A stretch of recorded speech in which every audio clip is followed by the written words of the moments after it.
Entonces, vamos a comenzar. Ay, ¿qué hice?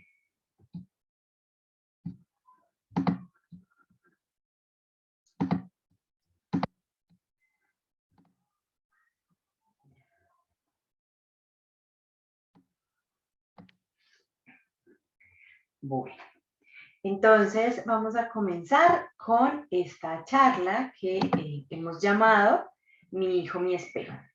Como les estaba contando, es un tema que como mujer y como mamá me ha confrontado un montón y que como psicóloga he ido explorando un poco más y de verdad que me ha servido muchísimo para que tanto en mi propio proceso de maternidad y de ser mujer, como acompañando a otras mujeres, pues nos funciona como puerta de autoconocimiento, de autoobservación y de aquí pues entender que es una invitación a explorar, no es una carta fija, no está escrito sobre piedra, no es una verdad absoluta, pero es una reflexión que vale la pena escuchar. Entonces, dicho esto, pues vale la pena presentarme nuevamente con ustedes. Yo soy la mamá de Matías, que ya tiene 9 años, esposa de gato, psicóloga enfocada en la mujer. Yo desde que me hice mamá decidí enfocar mi psicología a las mujeres, gestantes o no gestantes. Soy dula, hago educación para el parto, soy docente y soy la directora y fundadora de parir.com. Soy una apasionada por este tema, creo profundamente en la paz desde las pancitas, es mi apuesta política después de un proceso que viví con desmovilizados de las autodefensas y con los que trabajé herramientas de autoconocimiento. Y de verdad que es una experiencia súper movilizadora con la que confirmé que podemos desde la gestación y los primeros años fortalecer el vínculo con nuestros bebés y de esa manera transformar el mundo. Creo profundamente en la transformación social a través de el fortalecimiento del vínculo y eso es un poco lo que buscamos desde parir.co también con estas experiencias que queremos brindarles y acompañar.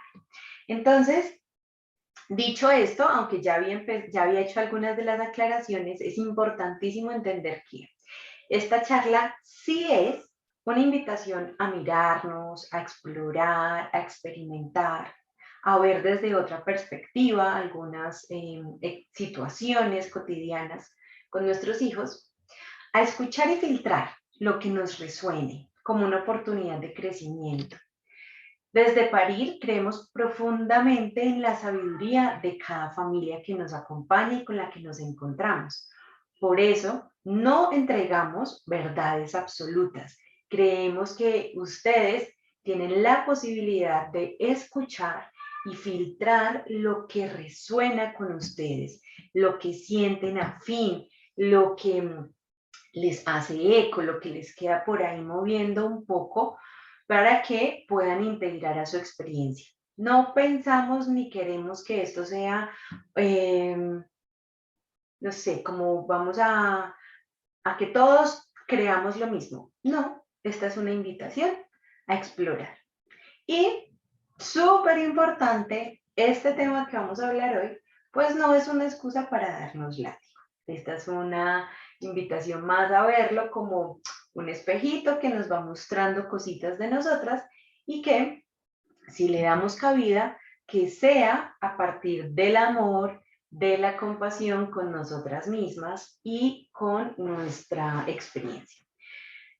Vamos a proponer un primer ejercicio y les voy a dar un minutico para que cada una piense, sienta cuáles son los síntomas más frecuentes que presenta su hija, su hijo, qué comportamientos de tu hija o de tu hijo son los que más reprochas, esos que menos te gustan, esos que tú dices, Dios mío, pero ¿por qué esto?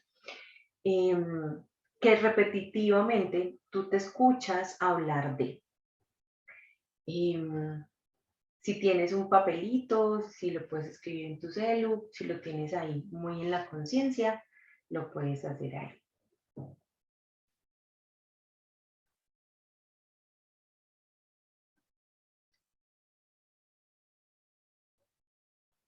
Si alguna lo quiere escribir en el chat, lo puede hacer y lo vamos leyendo mientras continuamos con la conversación.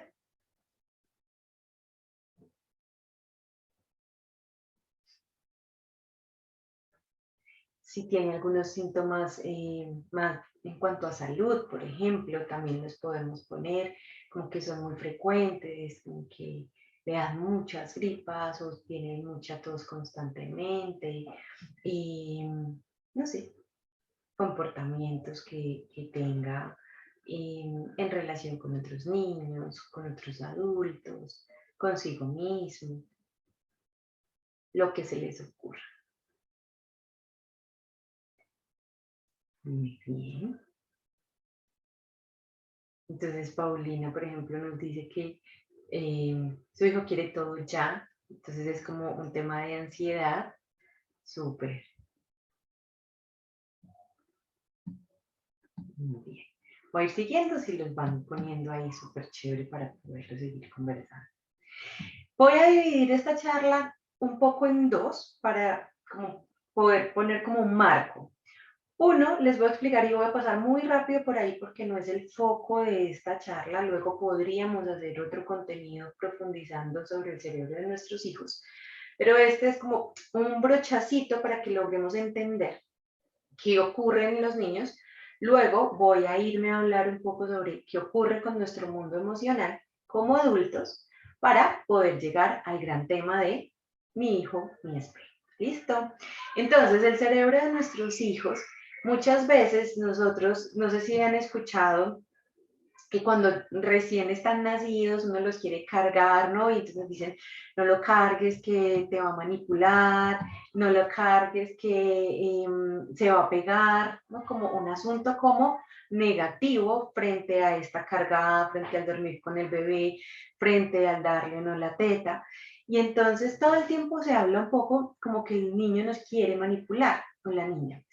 ¿Qué es importante entender? Porque aunque ustedes ya pasaron por ahí, siguen estando en esa etapa y es que para nosotros poder manipular, la manipulación requiere estrategia. Y resulta que para la estrategia, nuestro lóbulo frontal tiene que estar desarrollado. El lóbulo frontal es el que toma las decisiones, el que está en alerta, el que tiene el control, el que autorregula, el que es social. Y entonces, por eso quiero que veamos esto. Imagínense que cuando un bebé nace, nace con el cerebro súper inmaduro. Literal, no hay cerebro para poder manipular. Porque pensar en manipular es, yo le voy a hacer esto para que ocurra esto otro, para que ella haga esto, para que mi papá responda así. No hay forma todavía, no hay lenguaje, no hay interpretación, no hay ni siquiera separación de él con mamá. Entonces miren que casi que el 80% de su tamaño adulto del cerebro se logra tener hasta hacia los 5 o 6 años. Y no termina de desarrollarse sino hasta más o menos los 25 o 30 años, como maduración. ¿Listo?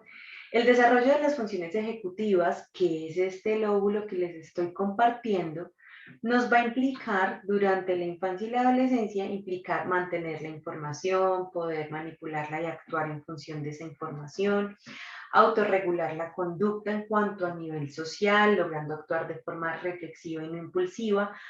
Por eso encontramos muy posiblemente en la edad de sus hijitos que no logran autorregular, sino que van como loquitos, digamos, como en carrera, porque es acción-reacción. Muchas veces están reaccionando, están llegando ahí, pero no alcanzan a interpretar qué es lo que está pasando, cómo se puede estar moviendo esto, cómo respondo, ¿no? Eso no ocurre en los niños.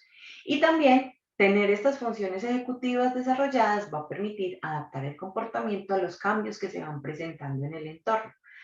Por eso, si lo pensamos también en nosotros, podríamos decir como, bueno, yo que también voy ahí en ese tema, ¿no? Porque de cara a los niños lo vemos súper fácil, como verlo en ellos, poner el problema, pero luego decir, bueno, yo qué tanto me autorregulo o qué tanto me adapto a esos cambios de las situaciones.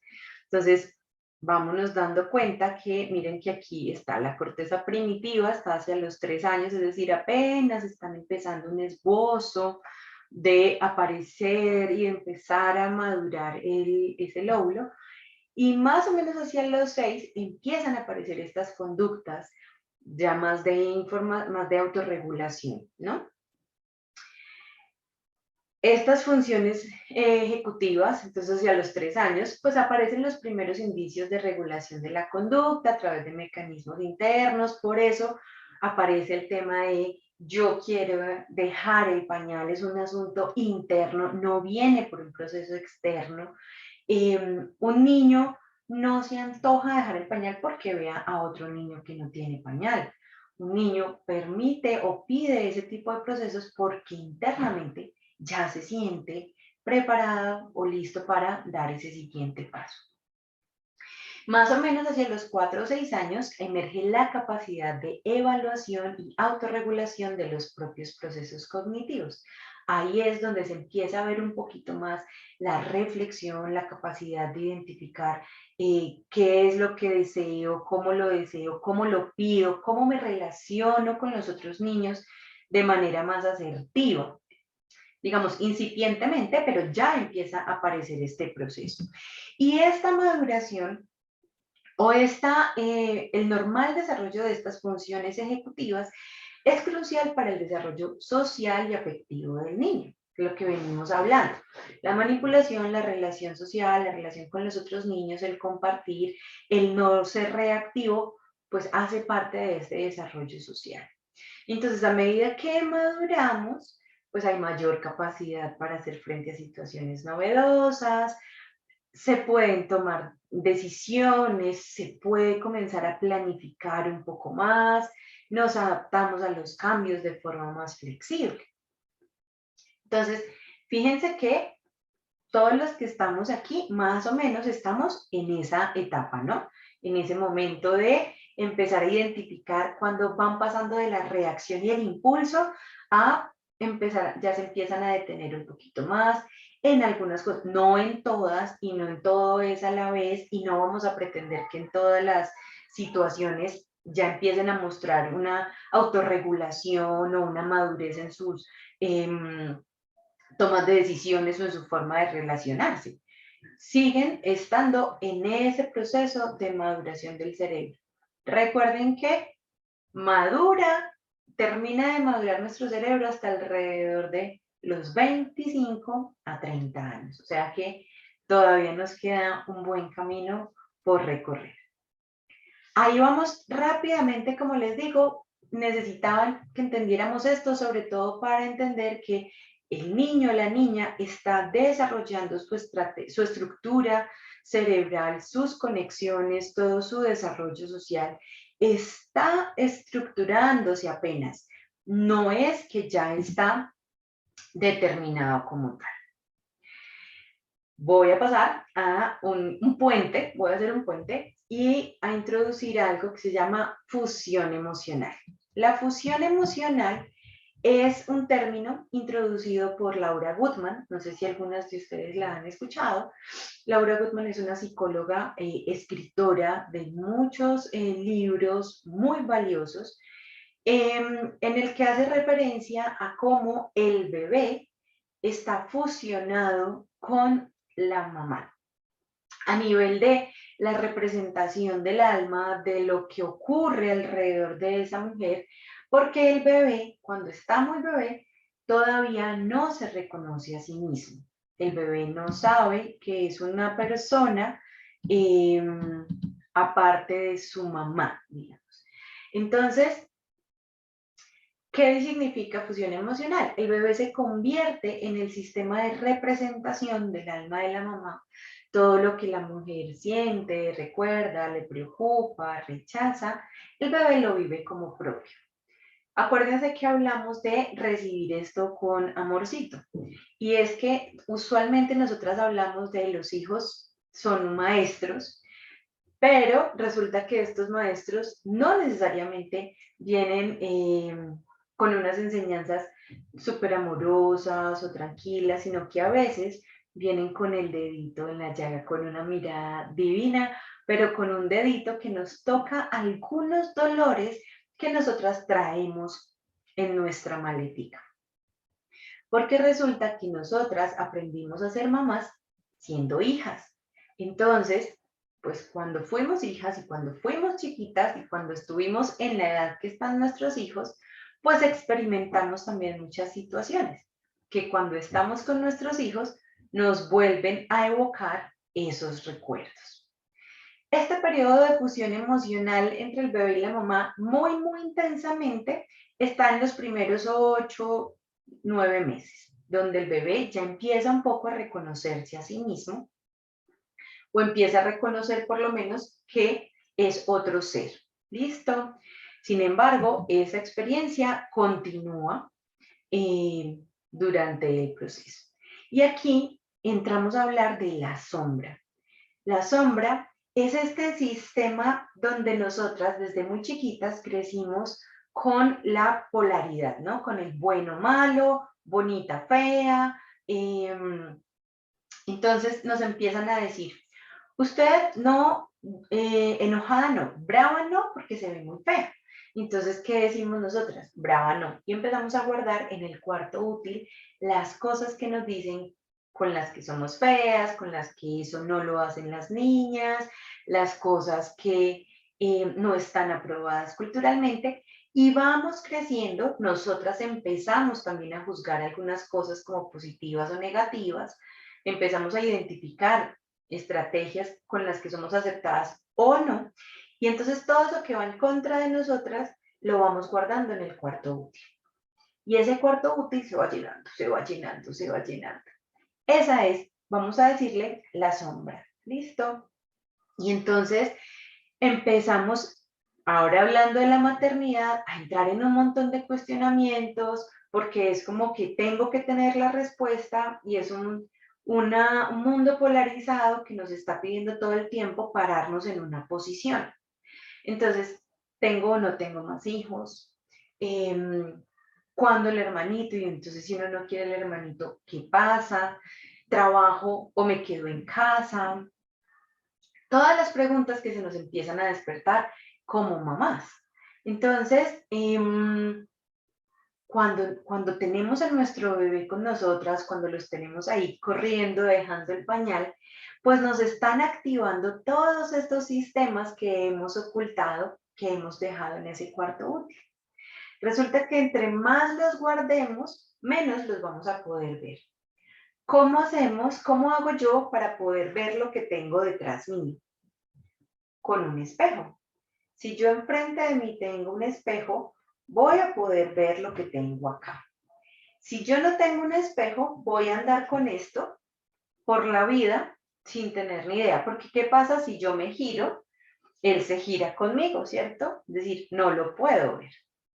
Y entonces aparecen nuestros hijos como la posibilidad de mostrarnos alguna de estas situaciones, algunas de estas creencias, como oportunidad para nosotras crecer, para nosotras ir desarrollándonos, expandiendo un poco más la visión sobre nosotras, poder integrar la sombra, poder ir al cuarto útil y decir, egoísta, a mí me dijeron que no podía ser egoísta, y lo traigo acá y digo, ¿yo cuándo necesito ser egoísta? Yo de hecho debería aprender a ser más egoísta para pensar un poquito más en mí, para poder ponerme como prioridad, ¿no? Y empiezo a buscar, ¿cuándo más debería usar el enojo? ¿Cuándo necesito la energía del enojo para poder fluir mejor? Déjenme saber si vamos alineados en el proceso, si estoy siendo clara, para que podamos ir avanzando juntas en este proceso. Y volviendo al tema de fusión emocional, entonces los niños son fusionales hasta más o menos los 2 años y medio, 3 años. Es decir, sigue siendo muy fuerte este reflejo del niño sobre el proceso que estamos viviendo nosotros en casa. El niño establece estas funciones, estas relaciones fusionales, más o menos hasta que empieza a aparecer, no sé si ustedes lo deben tener muy fresquito, el lenguaje verbal y aparece el yo. Y entonces empieza, yo puedo, yo solo, yo lo, tú no, mamá, yo, no, tú no, papá, ¿no? A poner el límite allí, yo puedo. Entonces, ahí es donde empieza a aparecer un poquito esta separación como posibilidad de existencia de ese niño.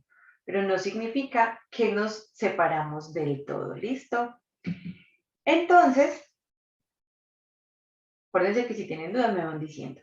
Imagínense que el tránsito de esa fusión a la separación puede requerir hasta 14 años aproximadamente.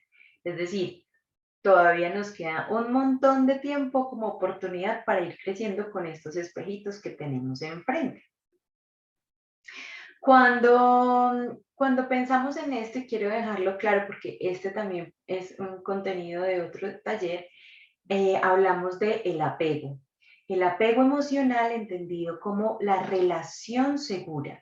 Es la relación que es la persona con la que yo, cuando necesito autorregularme, cuando necesito entrar en calma o cuando tengo una necesidad, sé que esa persona va a estar ahí para ayudarme, para atender mi necesidad, para acompañarme a autorregular. Las relaciones de apego desde la psicología, la teoría psicológica del apego, entiende entonces como una relación segura.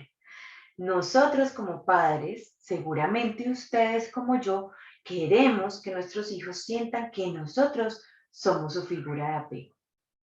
¿Y eso qué significa? Que cuando nuestro hijo, nuestra hija nos necesita, nosotros estamos ahí para acompañarle en su proceso. No necesariamente significa hacerle, ¿vale? Pero sí acompañarle ahí, estar disponible y dispuestos para esa necesidad. Y esa relación de apego se va cambiando en el tiempo.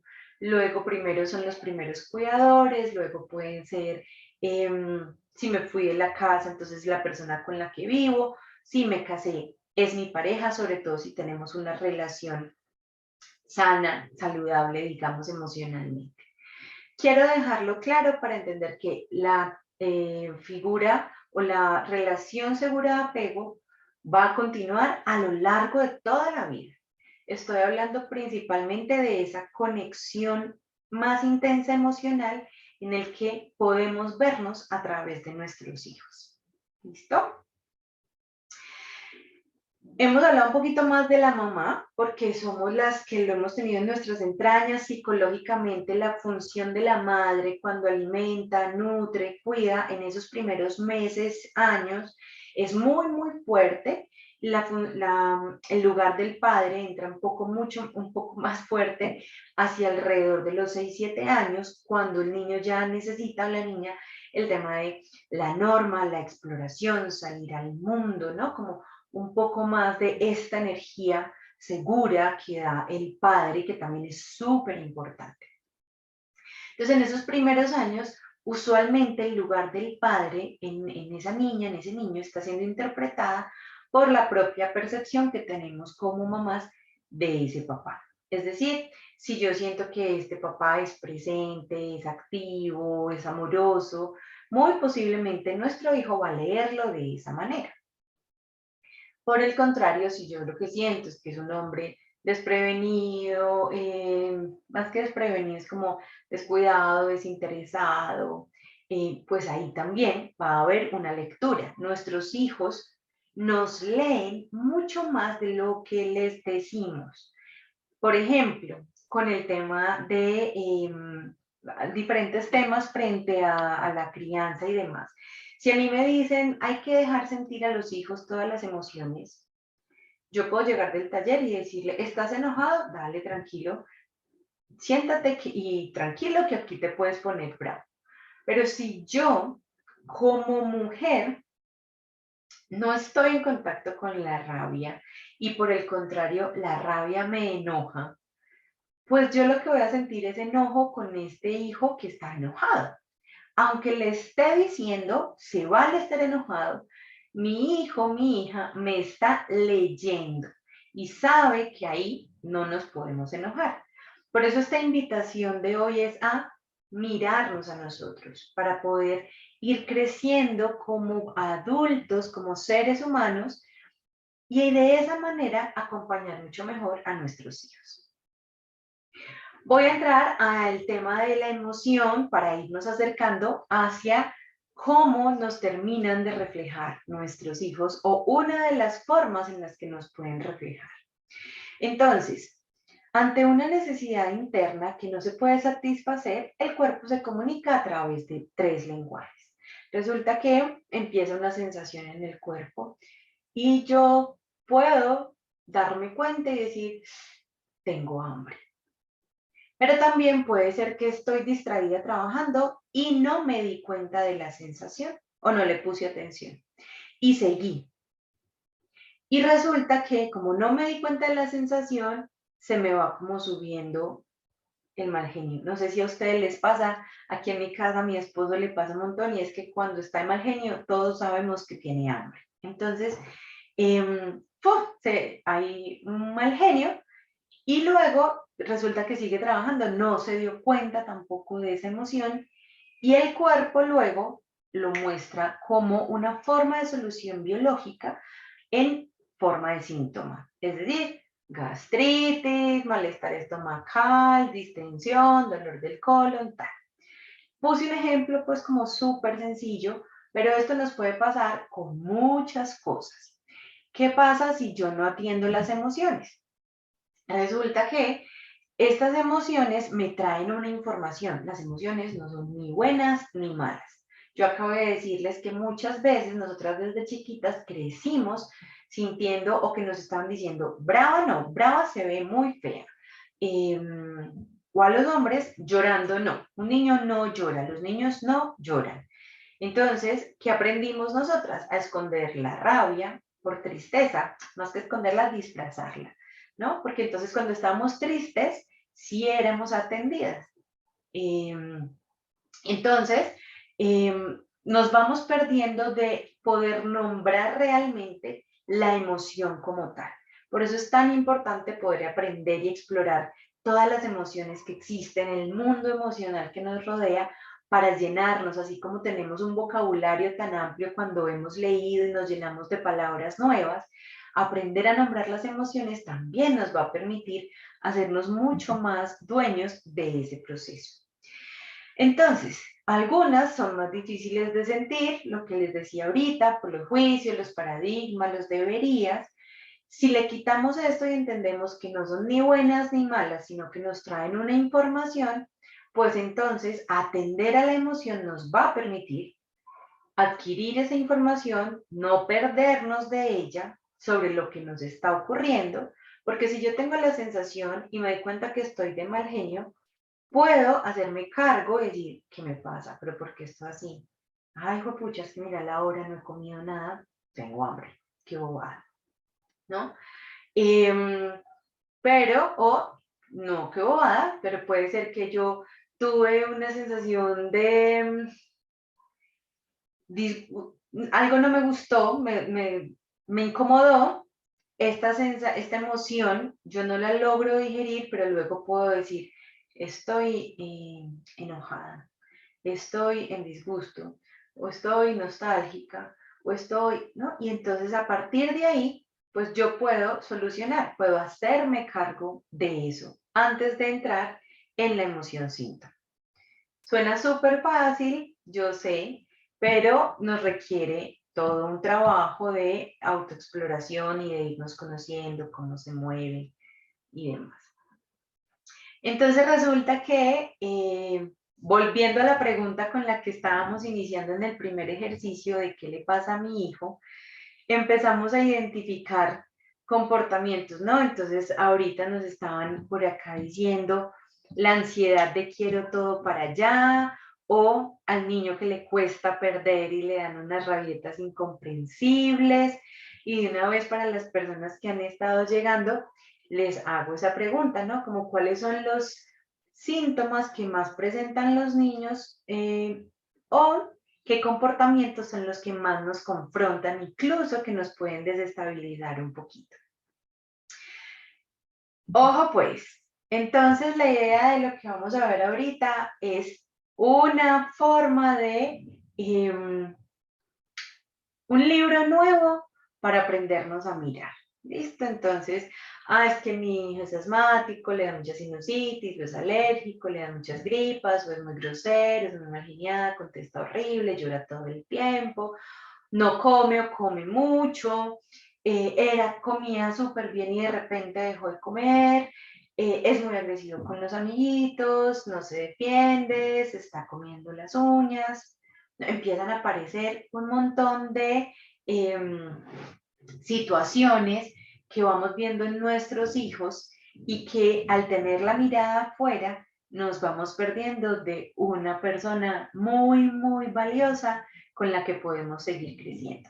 Y somos nosotros. Imagínense que, voy a devolverme aquí antes de, cuando yo estaba con mi hijo muy chiquito, yo lo tenía en jardín y él, fui a recogerlo una vez al jardín y la profesora me dice que como el niño no se defiende, voy a contárselos muy rápido, ella hizo que él le jalara el pelo a una niña que era muy brusca con él y que le jalaba mucho el pelo. Entonces, claramente entendemos que esa metodología para nada es lo que estamos buscando practicar desde la empatía, desde el amor, desde el respeto. Sin embargo, mi pensamiento primero no estuvo ahí. Mi pensamiento primero fue una reacción instintiva a irme hacia muchos años atrás, cuando yo tenía la misma edad de mi hijo y mi mamá que contaba gracioso esta historia, pues en esta ocasión se me hizo como que me sorprendió un montón, porque mi mamá siempre contaba que cuando yo tenía esa edad, una vez fue a recogerme al jardín y la profesora le dijo, como usted no le enseña a su hija a defenderse, yo la hice que mordiera al niño que siempre la molesta y la muerde para que ella aprendiera a defenderse. Esto, miren, para mí fue como, wow, no puede ser que sea tan espejo, porque además, hasta antes de ese momento, yo siempre le decía a mi esposo, pero ¿por qué Mati no se defiende? ¿Pero por qué le quitan las cosas y él no dice nada? ¿Por qué lo sacan de la fila y no le dicen nada? Y yo me podía morir de la ira. Y quería pellizcar a los niños como para que no lo sacan de la pila, ¿no? Como devolverle el juguete, defenderlo. Era yo la que estaba muy incómoda con esas situaciones y Mati estaba súper tranquilo. Pues a él lo sacaban de la fila y a él no le importaba, él volvía y seguía haciendo se iba para atrás a hacer la fila. Le quitaban el juguete y él iba y buscaba otro. Cero lío. La que estaba angustiada era yo. Cuando pasa esto con la profesora, hago clic y digo, no, ya entendí. Aquí la que no sabe defenderse soy yo.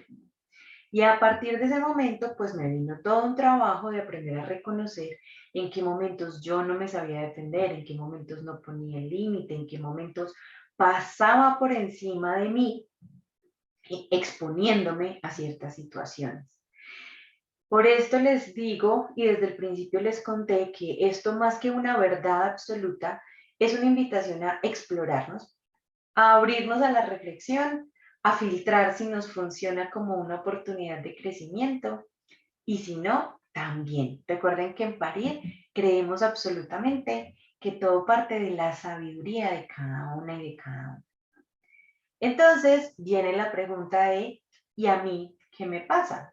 ¿Cierto? ¿Qué me pasa a mí? ¿En qué momentos tengo rabia? ¿En qué momentos tengo esa pataleta que no puedo hacer?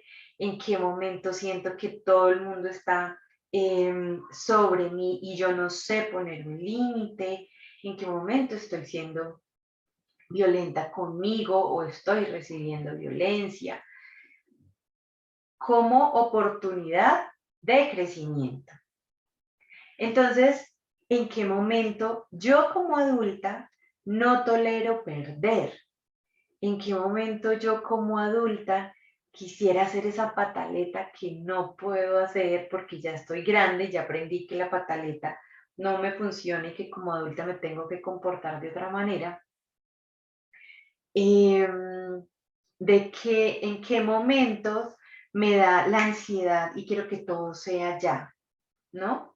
No sé, los demás que hayan escrito los síntomas de los comportamientos que hayan identificado, pues aquí en el ejercicio, ¿no?, de empezarnos a preguntar hacia nosotros. Ese comportamiento que ve mi hijo, ponérmelo aquí un poquito.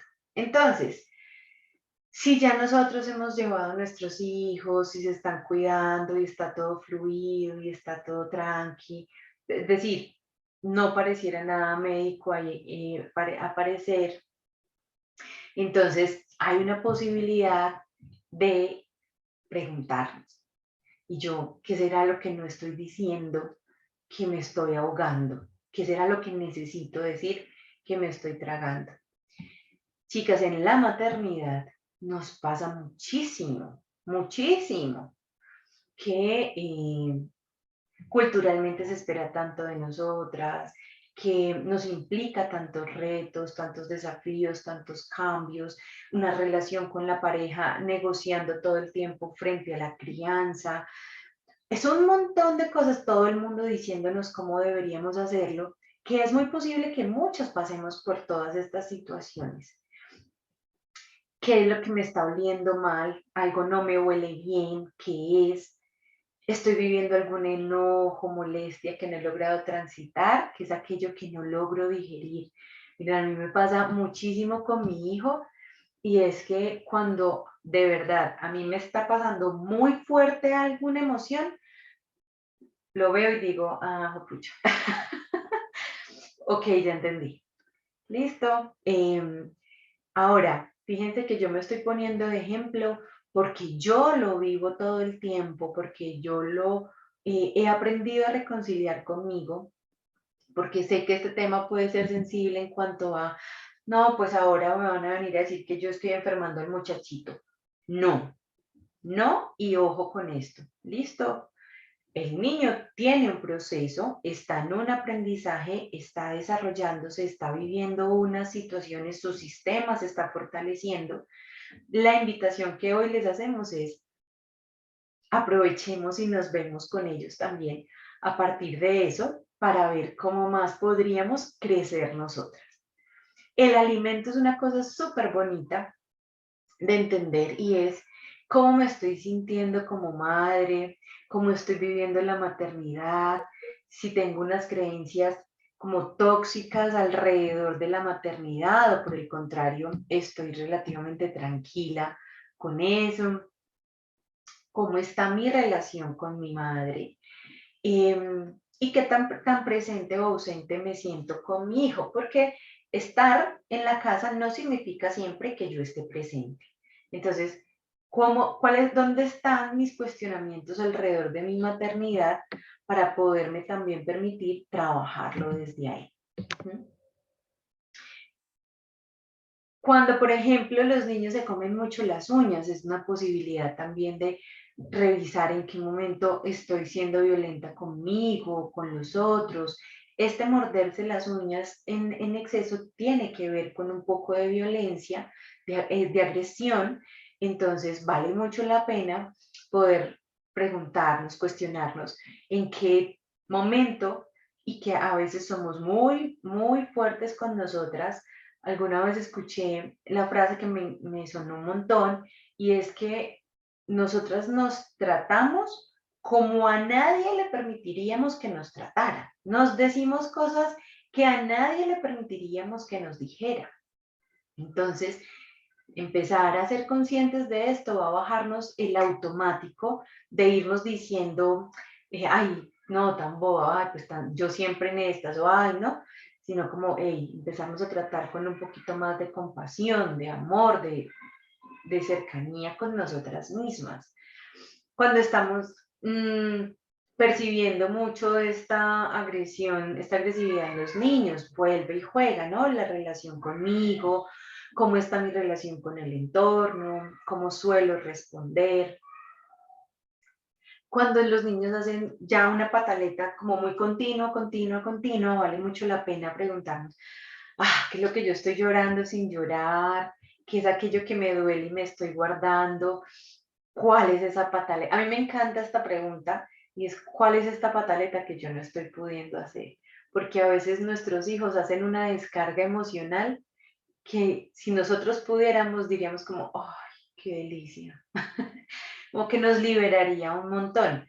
Por supuesto, entendiendo lo que vimos de la gestión emocional, pues es aprender a reconocer justamente las emociones para no tener que llegar al síntoma o para no tener que reaccionar, sino poder darme cuenta qué información me trae esta emoción y poder gestionarla.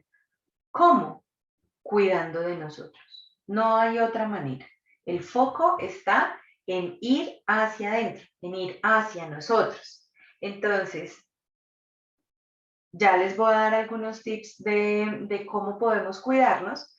Les voy a pedir también en un minutico que se respondan o me compartan aquí por el chat y completen esta frase. Cuando yo más estresada estoy, mi hija, mi hijo, ¿qué hace? ¿Cómo se comporta? ¿Qué ocurre? Cuando yo más enojada estoy, mi hijo, mi hija, ¿qué hace?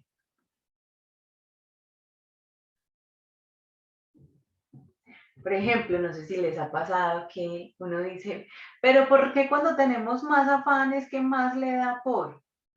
¿No? Un minutico ahí, en la mente, si tienen el cuadernito para poner, apuntarlo, en el chat del celular.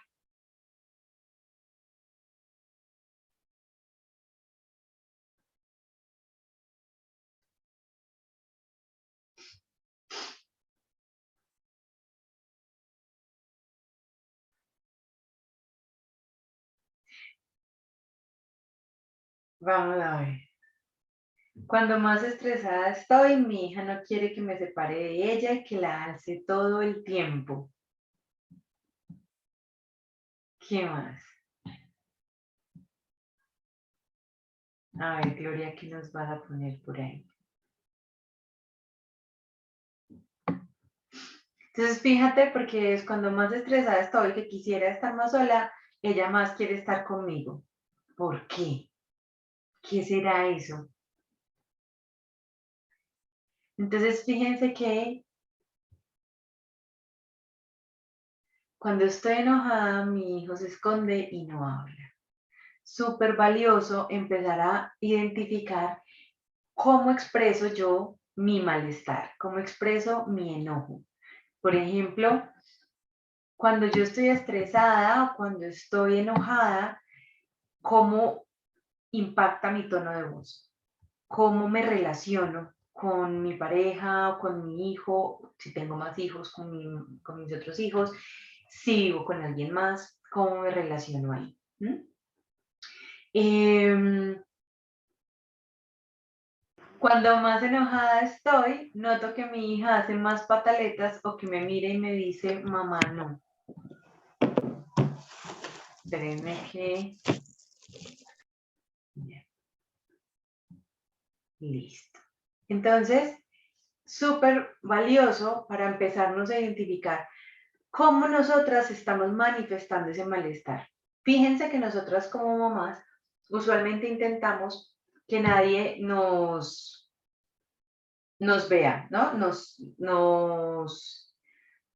Se dé cuenta, menos nuestros hijos, ¿no? Como que yo estoy enojada y entonces voy y me pongo a lavar platos en la cocina o voy y me hago algo donde sea que esté, pero vuelve y juega con lo que hablábamos de nuestros hijos, nos leen, ellos nos sienten y nos leen.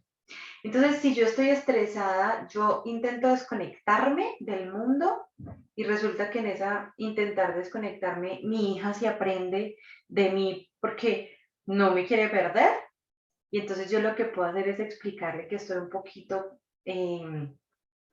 estresada, que algo me tiene preocupada, pero que nada tiene que ver con ella, y para que quede tranquila, y yo me permito darme cuenta de qué es lo que me tiene estresada y hago el ejercicio.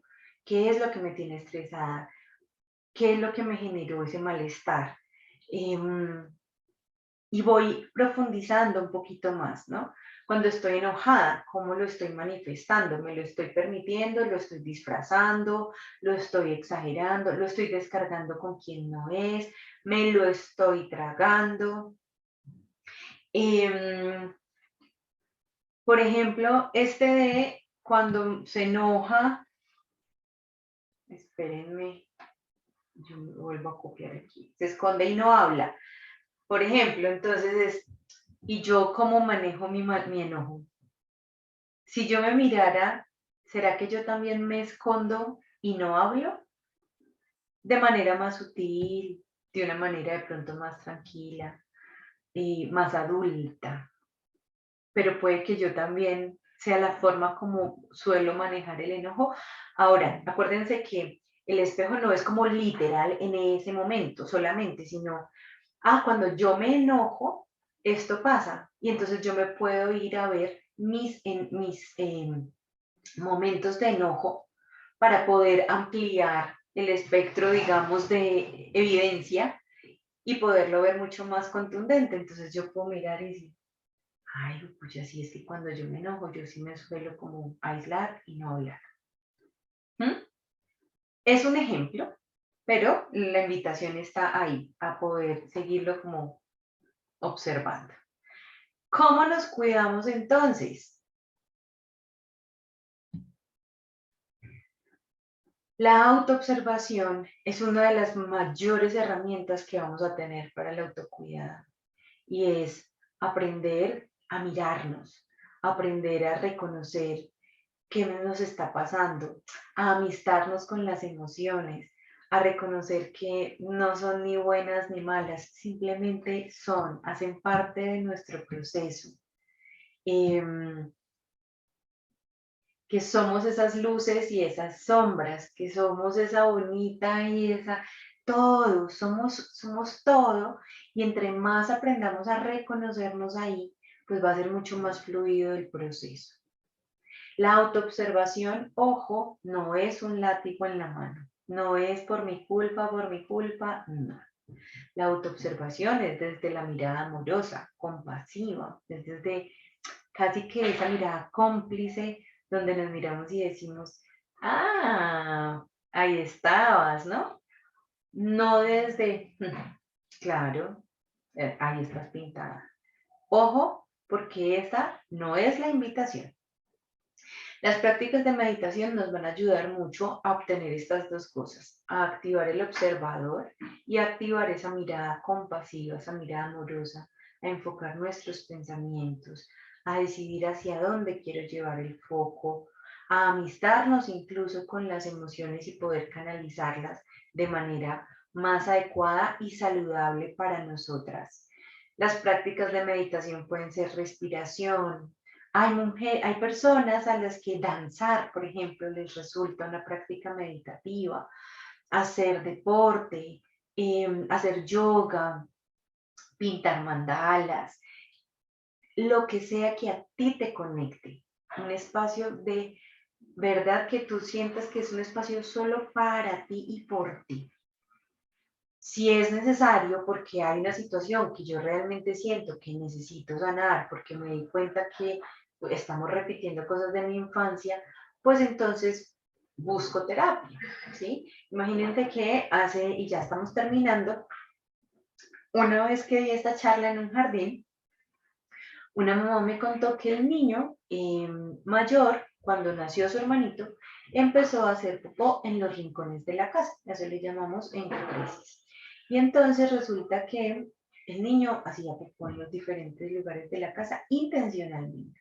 Entonces empezamos un proceso de terapia con la mamá y descubrimos que ella, siendo niña, había vivido un proceso similar. Entonces, al ella empezar a trabajar lo que hacía que ella tuviera ese comportamiento, empezó a verse también transformada la forma en la que ella podía acompañar a su hijo y disminuir o ya sanar, digamos, esa situación de él mismo, pero solamente reconociendo y trabajándolo en ella.